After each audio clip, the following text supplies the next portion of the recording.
What's up, everybody? Welcome to another video in the Ideal Auto Factory. Today it's going to be a short one. I'm just going to show you all what's on the tuning table today. So keep God first. Let's get into the video. So this is my new to me Yokomo MD1, and I wanted to show you guys just what's all basically together with this package. And I got it for less than what the Yokomo MD1 sells for brand new. And it brings up the question of, what was Yokomo really thinking when they made the MD1? I can definitely tell that it is based off of the buggy, or the buggy is based off of the drift car. I think the drift car is based off the buggy because there's way more racers than there are drifters. But for sure, now one key factor I want to point out here is that, of course, I didn't pay retail. Like I said, I paid less than a brand new chassis altogether for all of this. And I officially have an Accuvance setup. Now, the reason why I went for this is because, is Accuvance really that great?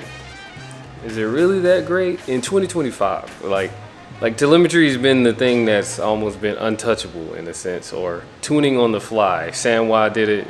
I was a big Sanwa guy for a while, and now there just seems to be more people coming on board with Bluetooth and other features. So the one factor that sticks out, and I've read about how this stands out, is that Accuvance, you can pull over to the side of the track after doing 5 laps or so.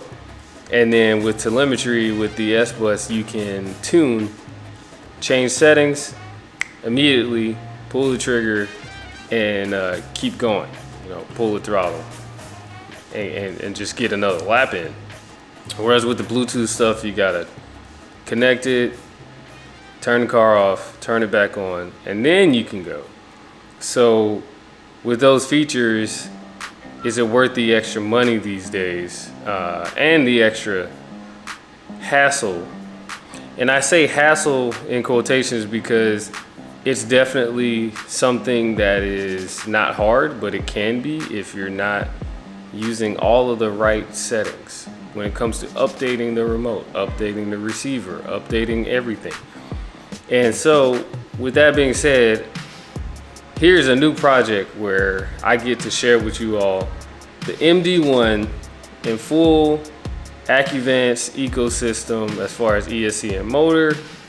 And then also I'm going to be getting the GYD 550, and we're just going to go to town testing out, putting it up to, you know, the Sakura D6, another ball cup style car, and also anything else that makes sense. We're gonna have some good content coming from this MD1 with this full Accuvance setup. So look forward to sharing all of that with you all. And then I will have you know that I have owned an MD1 in the past. I actually got it on sale for 50% off from a hobby shop that was closing out the drift side of their sales and business. But what I did with that one, I made it a weight ship style MD1 before the load transfer one even came out. So it's kind of cool to be back in the saddle again.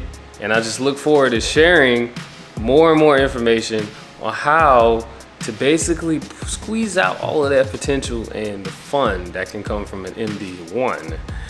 So thanks for watching. I hope you all enjoyed this video. It's just a promo. It's just hey, look at what we got going on. So thanks for watching. I'll catch you all in the next video. Keep God first. Peace.